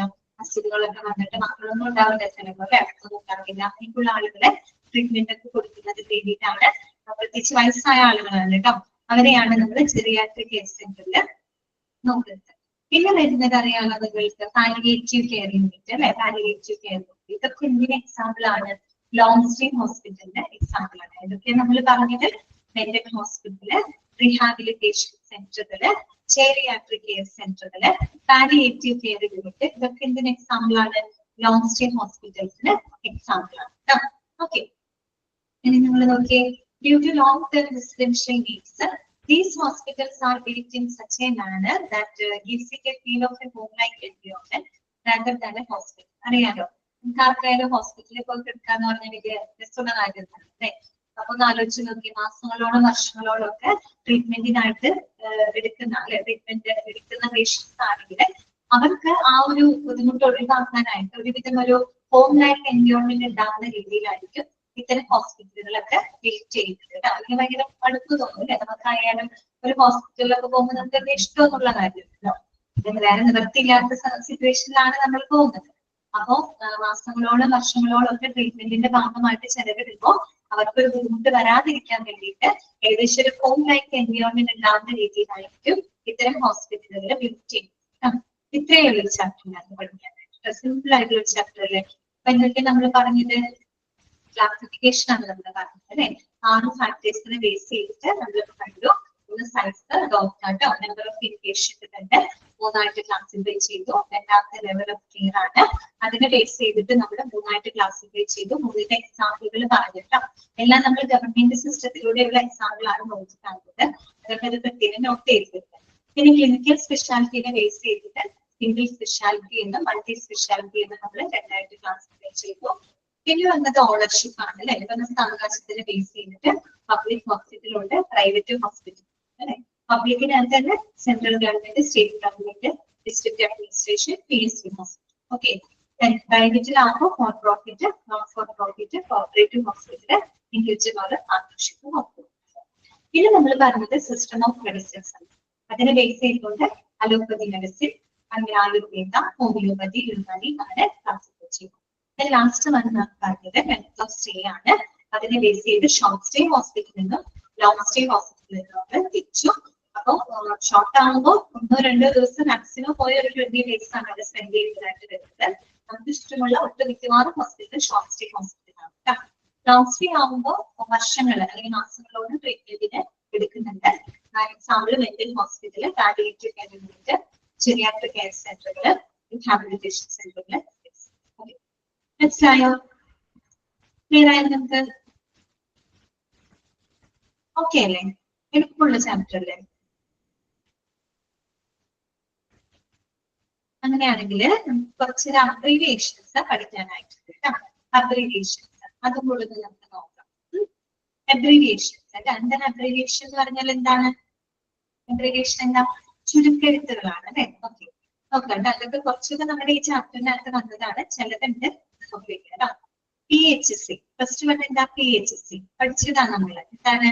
പ്രൈമറി ഹെൽത്ത് കെയർ സെന്റർ ആണ് അല്ലെ? പ്രാഥമിക ആരോഗ്യ കേന്ദ്രം. അതിനെയാണ് നമ്മൾ PHC എന്ന് പറയുന്നത് അല്ലെ? Primary health care centre. അടുത്തത് നോക്കിയേ, FHC. FHCയുടെ ഫുൾ ഫോം എന്താണ്? ഫാമിലി ഹെൽത്ത് സെന്റർ എന്നാണ് കേട്ടോ. അതായത് കുടുംബാരോഗ്യ കേന്ദ്രം നമുക്ക് കേട്ടിട്ടില്ലേ? ആ സംഭവം കേട്ടോ. Family health centre. ഓക്കെ. അടുത്തതാണ് CPHC. അതാണ് CPHC. That means comprehensive primary health care ആണ് കേട്ടോ. അതാണ് കോംപ്രിഹെൻസീവ് പ്രൈമറി ഹെൽത്ത് കെയർ. അതാണ് CPHC എന്ന് പറയുന്നത് കേട്ടോ. അടുത്തത് ചെറിയൊരു തിരുത്തുണ്ട്, നിങ്ങളുടെ ശരിയാണോ എന്ന് എനിക്ക് അറിയില്ല. സ്വാഡ് എന്നാക്കണം കേട്ടോ. SWAAD എന്നാക്കണം. B എന്നാണോ കിടക്കുന്നത്? നിങ്ങളുടെ ടെക്സ്റ്റിനകത്ത് B എന്നാണോ കിടക്കുന്നത്? അത് J ആണോ? B അല്ലേ കിടക്കുന്നത്? ഓക്കെ, അപ്പൊ അത് കറക്റ്റ് ചെയ്തതാണ് കേട്ടോ. അതിനകത്ത് J എന്നാണ് കിടക്കുന്നത്. തന്നെ പറഞ്ഞോ. സ്വാഡ് SWAAD എന്നാക്കാം കേട്ടോ. ഇതാണ് നോക്കുക. Step wise approach to airway diseases എന്നാണ് കേട്ടോ. അതാണ് step wise approach to the airway diseases. Airway diseases എന്ന് പറഞ്ഞാൽ എന്താണ്? എയർവേ ഡിസീസ് നമുക്ക് ഈ ശ്വാസ സംബന്ധമായിട്ട് വരുന്ന അസുഖങ്ങളില്ലേ? ആസ്മ, ശ്വാസമുട്ടല് അല്ലെ? അലർജിക് അസുഖങ്ങളൊക്കെ ഇല്ലേ? അതൊക്കെ അതിനകത്ത് വരുന്നതാണ് കേട്ടോ. അതിനാണ് അത് കറക്റ്റ് ആണ് കേട്ടോ. റെസ്പിറേറ്ററി അല്ലെ? റെസ്പിറേറ്ററി സംബന്ധമായിട്ട് വരുന്ന അസുഖങ്ങളാണ് കേട്ടോ. അതാ അതിന്റെ ഇതാണ് step wise approach to airway disease. അടുത്തത് ഇമ്പോർട്ടന്റ് ആണ്, അത് നമ്മൾ ചോദിച്ചിട്ടുള്ളതാണ്, നിങ്ങൾ കേട്ടിട്ടുണ്ടാവും. COPD കേട്ടിട്ടില്ലേ? COPD എന്താണിത്?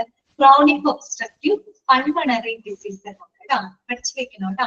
ക്രോണിക് ഒബ്സ്ട്രക്റ്റീവ് പൾമണറി ഡിസീസ് എന്നാണ് കേട്ടോ അതിന്റെ എക്സ്പാൻഷൻ. COPD നമ്മുടെ ശ്വസന നാളങ്ങളുണ്ടല്ലോ, ശ്വസന നാളുകളൊക്കെ വളരെയധികം ചുരുങ്ങി പോവുകയാണ്. അത് ചുരുങ്ങി പോയിട്ട് നമ്മുടെ ശ്വാസകോശത്തിന്റെ സങ്കോച വികാസങ്ങളൊക്കെ അത് വളരെ പ്രതികൂലമായിട്ട് ബാധിക്കുന്ന അവസ്ഥയാണ്. അതായത് ശ്വാസമൊക്കെ എടുക്കാനായിട്ട് ബുദ്ധിമുട്ട് വരും. പ്രത്യേകിച്ച് നമ്മൾ ശ്വസന നാളുകളിൽ നിന്ന് ചുരുങ്ങി പോകുന്ന സമയത്ത് അവിടെ കഫം വന്ന് നിറഞ്ഞ് നമുക്ക് ശരിയായ രീതിയിൽ ഓക്സിജൻ കിട്ടാത്ത ഒരു സാഹചര്യം വരും കേട്ടോ. അതിനെയാണ് നമ്മൾ COPD എന്ന് പറയുന്നത്. സാധാരണ നമ്മള് ഭയങ്കരമായിട്ട് സ്മോക്ക് ചെയ്യുന്ന ആൾക്കാരൊക്കെ, പുക വലിക്കുന്ന ആൾക്കാര്, അവർക്ക് വരാറുണ്ട്. പിന്നെ ഈ പറയുന്ന നമ്മുടെ മലിനീകരണം, നമ്മുടെ എന്താ പറയാ എൻവയോൺമെന്റൽ പൊല്യൂഷൻ മൂലം ഈ പറയുന്ന അസുഖം വരാറുണ്ട് കേട്ടോ.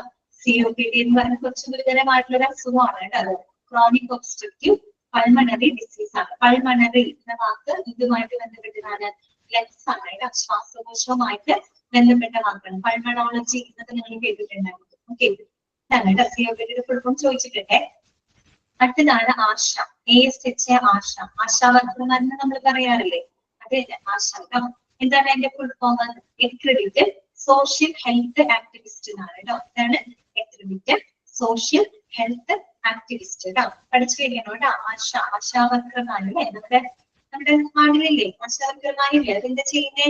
നമ്മളുടെ വീട്ടിലോട്ടൊക്കെ വന്നിട്ട് നമുക്ക് ആരോഗ്യ സേവനങ്ങളൊക്കെ തരാറുണ്ട് അല്ലെ?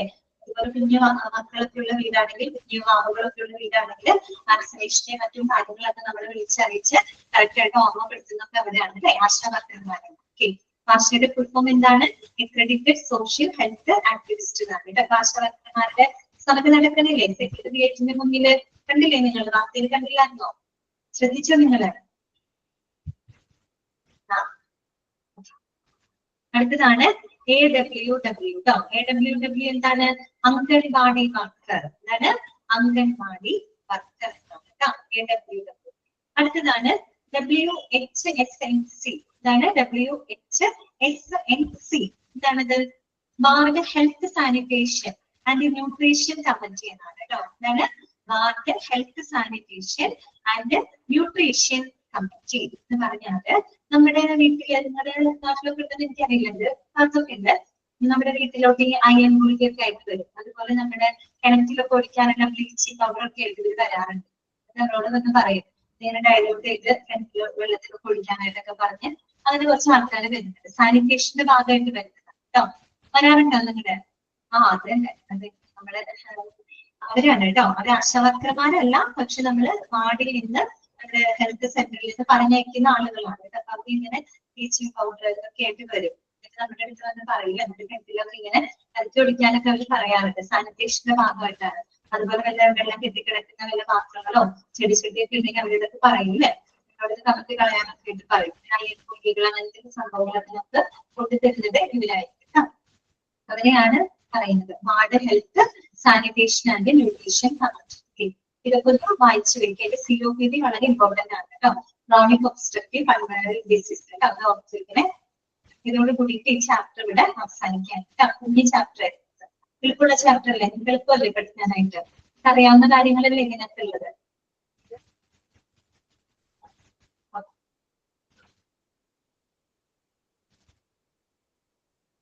അടുത്തൊരു വലിയ ചാപ്റ്റർ എടുത്താലും നമുക്ക് തുടങ്ങി വയ്ക്കാം. നെക്സ്റ്റ് ചാപ്റ്ററിലോട്ട് പോട്ടെ. വലിയൊരു ചാപ്റ്റർ ആണ്. ഏതായാലും ഇപ്പൊ നിങ്ങൾ പഠിച്ചത് കുഞ്ഞു ചാപ്റ്റർ അല്ലേ? അപ്പൊ നേരെ ഒരു വലിയൊരു ചാപ്റ്റർ പഠിക്കാം കേട്ടോ. എന്താണെന്നറിയാമോ?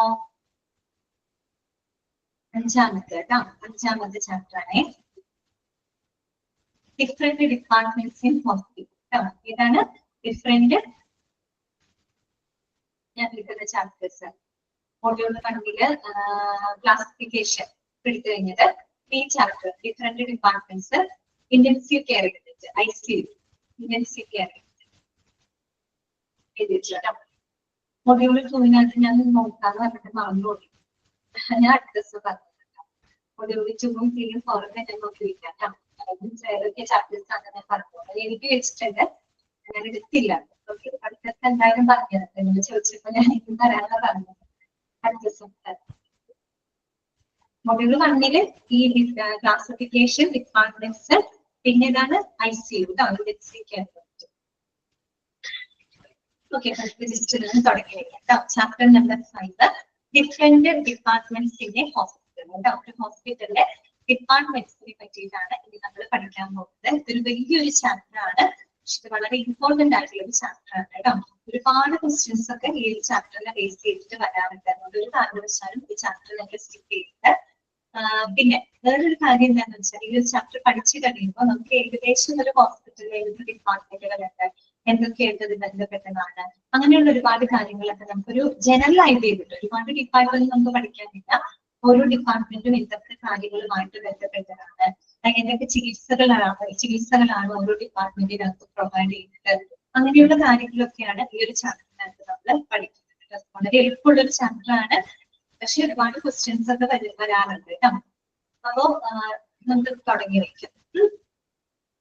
ഡിഫറെന്റ് ഡിപ്പാർട്ട്മെന്റ്സ് ഇൻ നോക്കാം. ഹോസ്പിറ്റൽ ഡിപ്പാർട്ട്മെന്റ് ആദ്യം നിങ്ങൾക്ക് തന്നിരിക്കുന്ന ഒരു ഇൻഡെക്സ് പോലെ തന്നിരിക്കുകയാണ് കേട്ടോ. വലിയ ചാപ്റ്റർ ആയതുകൊണ്ടാണ് ഇൻഡെക്സ് പോലെ നിങ്ങൾക്ക് തന്നിട്ടുണ്ട്.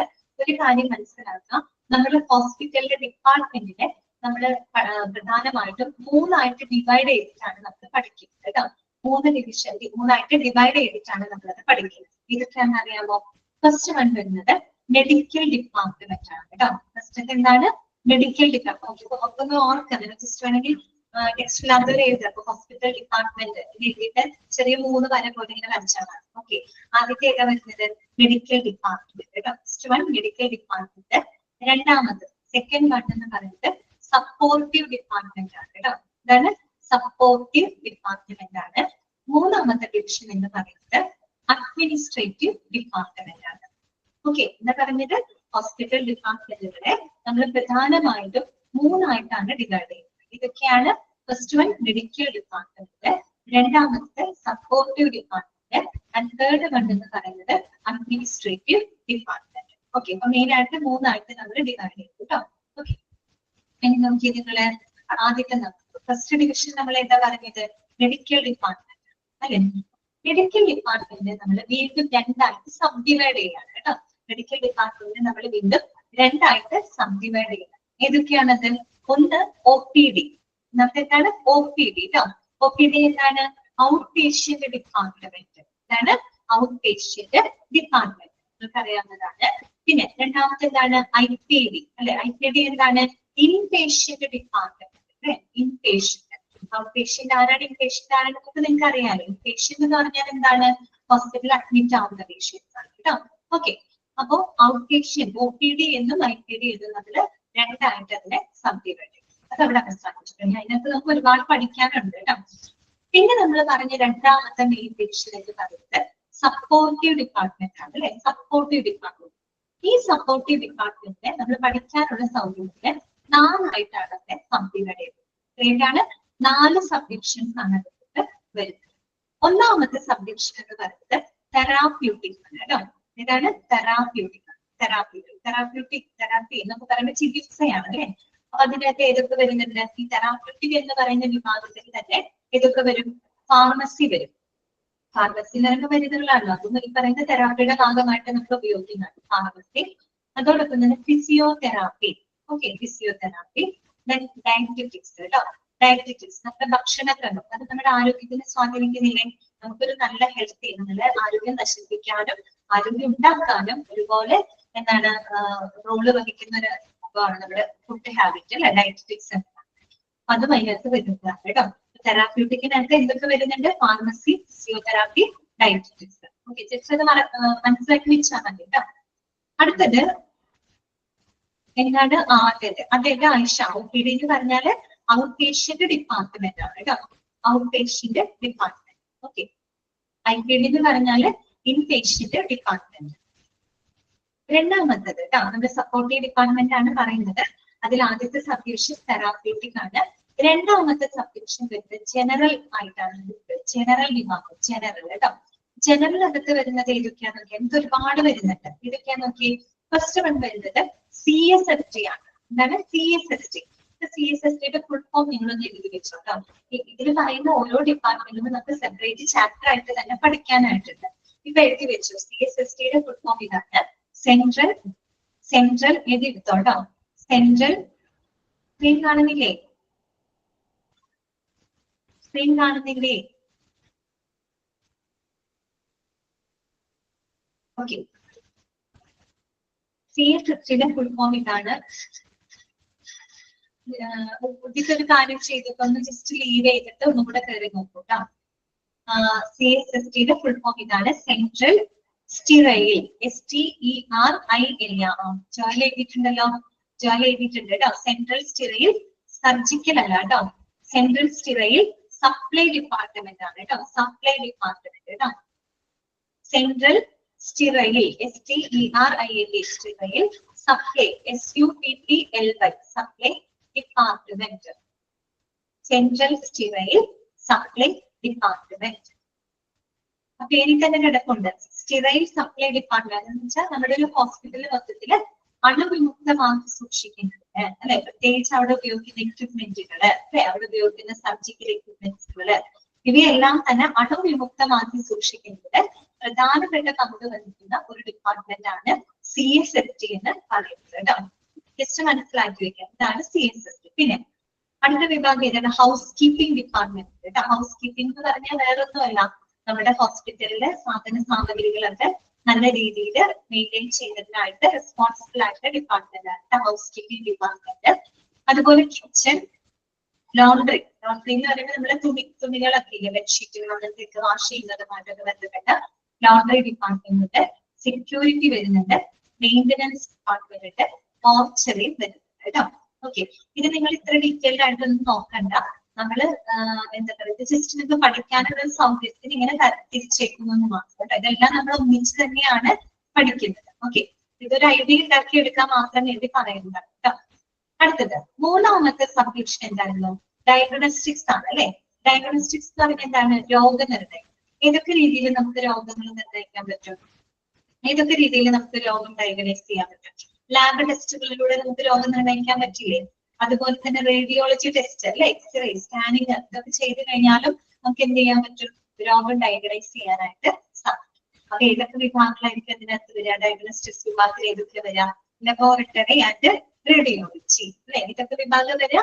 ലബോറട്ടറി വരും, റേഡിയോളജി വരും. ലാബ് ടെസ്റ്റുകളിലൂടെ നമുക്ക് കണ്ടെത്താം റേഡിയോളജി ടെസ്റ്റുകൾ എക്സ്റേ സ്കാനിംഗ് ഉപയോഗിച്ച് നമുക്ക് രോഗങ്ങളെ ഡയഗ്നൈസ് ചെയ്യാനായിട്ട് സാധിക്കും. സോ ഈ രണ്ട് ഡിപ്പാർട്ട്മെന്റും അതിനകത്താണ് കേട്ടോ.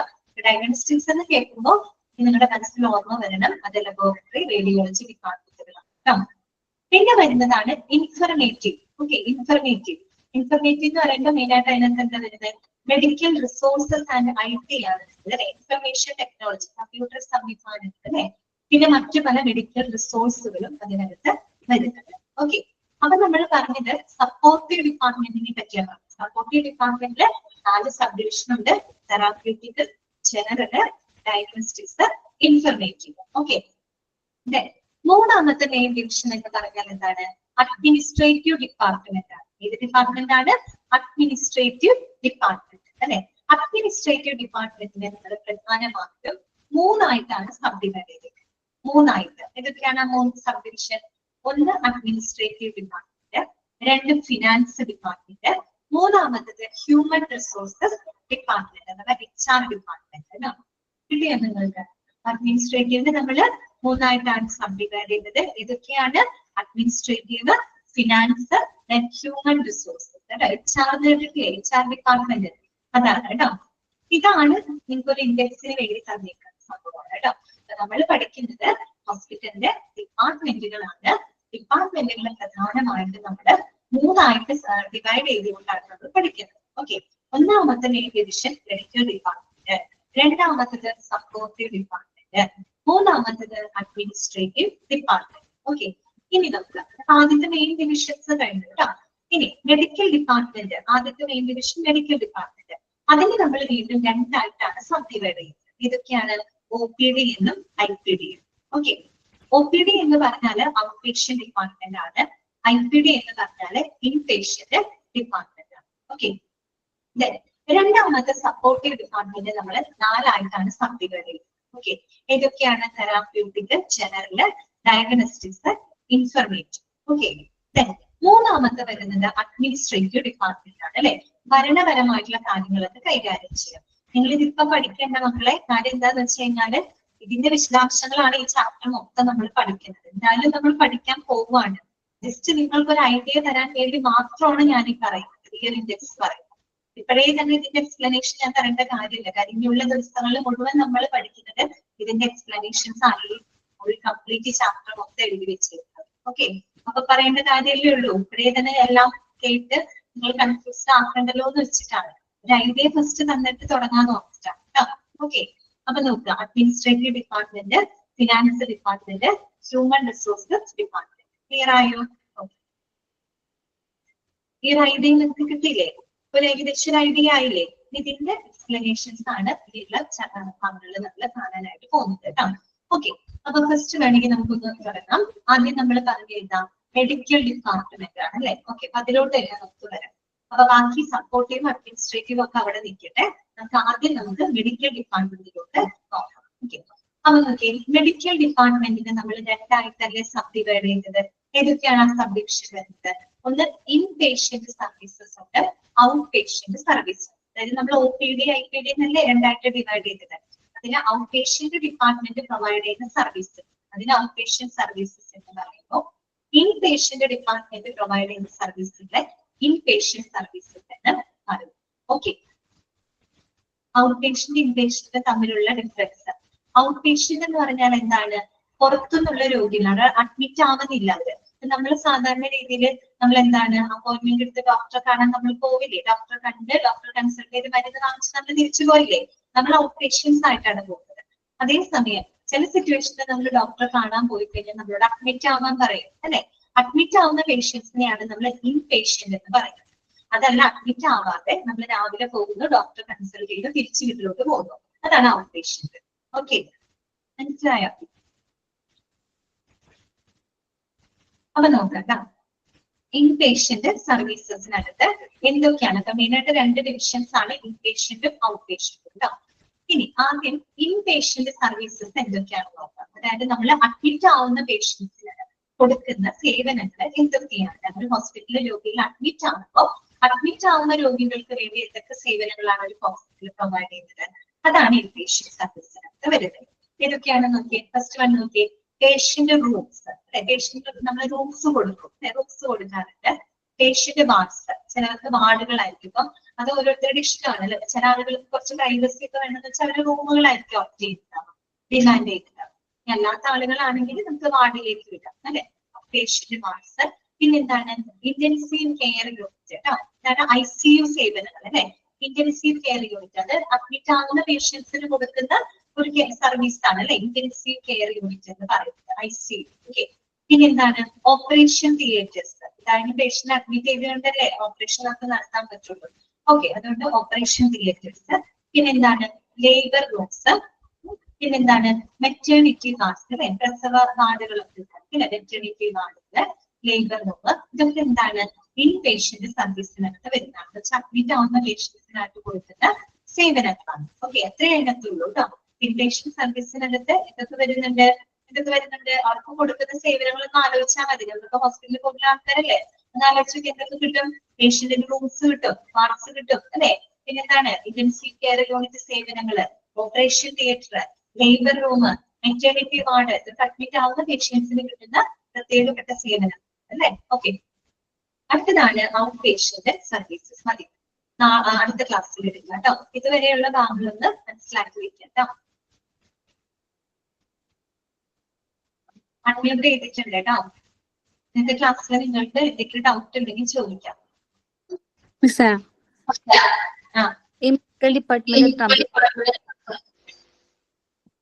എന്താണ് medical department chapter medical department chapter എത്രാമത്തെയാണ്, ഏതാ നമ്പർ? അഞ്ചാമത്തെ കേട്ടോ. മൊഡ്യൂൾ 1 അഞ്ചാമത്തെ ചാപ്റ്റർ കേട്ടോ.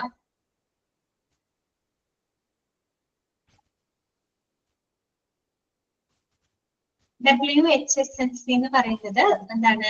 വാർഡിന്റെ ഫുൾ ഫോം പഠിച്ചു വെച്ചാൽ മതി കേട്ടോ. Ward health sanitation and nutrition committee. നമ്മൾ ഓരോ വാർഡുകളുമായിട്ട് ബന്ധപ്പെട്ട ആരോഗ്യ പ്രവർത്തനങ്ങളും മറ്റും ചെയ്യുന്നതിനായിട്ടുള്ള ആളുകളാണ് കേട്ടോ.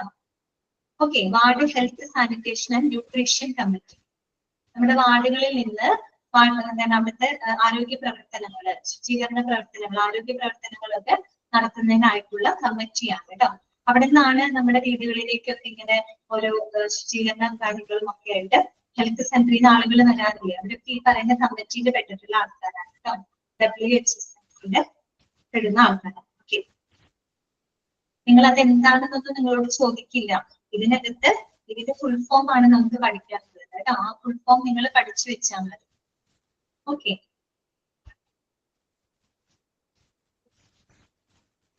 എന്താണ് സൈക്യാട്രി വാർഡുകൾ, OPD, ഇതിനനുസരിച്ച് OPD IPD.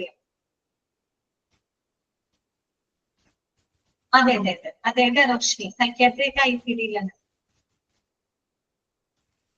IPD അല്ല, OPD കേട്ടോ. OPD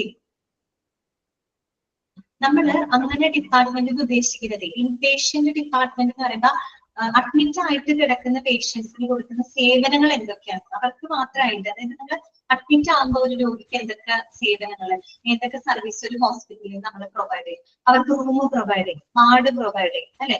അതുപോലെ ഓപ്പറേഷൻ നടത്തണമെങ്കിൽ എന്തായാലും അഡ്മിറ്റ് ആയിട്ടുള്ള ഓപ്പറേഷൻ നടത്താം. അപ്പൊ അതൊക്കെ ഇൻപേഷ്യന്റിൽ വരും. ഔട്ട് പേഷ്യന്റ് ഡിപ്പാർട്ട്മെന്റുകളാണ് നമ്മൾ പഠിക്കുന്നത്. ഔട്ട് പേഷ്യന്റ് ഡിപ്പാർട്ട്മെന്റ് ഒരുപാട് ഡിപ്പാർട്ട്മെന്റുകൾ വരുന്നുണ്ട്. അതിനകത്ത് വരുന്നതാണ് സൈക്യാട്രി ഡിപ്പാർട്ട്മെന്റ്, അതുപോലെ തന്നെ മറ്റേ കാർഡിയോളജി ഡിപ്പാർട്ട്മെന്റ്, നെഫ്രോളജി ഡിപ്പാർട്ട്മെന്റ്, അങ്ങനെ ഒരുപാട് ഡിപ്പാർട്ട്മെന്റുകളൊക്കെ OPD ഡിപ്പാർട്ട്മെന്റ്സിലായിട്ടാണ് നമ്മൾ പഠിക്കുന്നത്.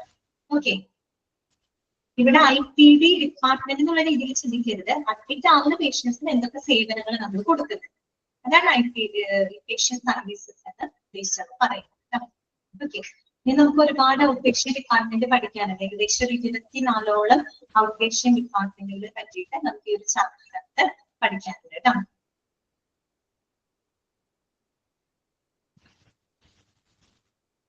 ഓക്കെ, അപ്പൊ വേറെ ഡൗട്ട്സ് ഒന്നും ഇല്ലെങ്കിൽ നമുക്ക് ഇന്നത്തെ ക്ലാസ് വൈൻഡ് ചെയ്യാം. Thank you. Okay, thank you, ma'am. Thank you, ma'am. Thank you, ma'am. Thank you, ma'am. Thank you, ma'am. Thank you.